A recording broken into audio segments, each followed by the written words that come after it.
Hello everyone, and thanks for tuning in. In today's video, I'll show you how to enable the Do Not Track feature in the Microsoft Edge mobile app. This setting helps protect your privacy by sending requests to websites asking them not to track your browsing activity. Let's get started. First, open the Microsoft Edge mobile app on your smartphone. Next, look toward the bottom right corner. Tap on that button to open the main menu. Then, from the list that appears, tap on Settings. After that, scroll down and find the section labeled Privacy and Security. Tap on it. Following this, locate the option labeled Send Do Not Track Requests and tap on it.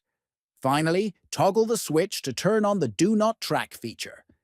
This simple step helps enhance your online privacy while browsing. Thanks for watching.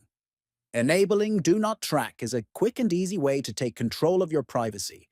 If you found this video helpful, please like, subscribe, and leave a comment below.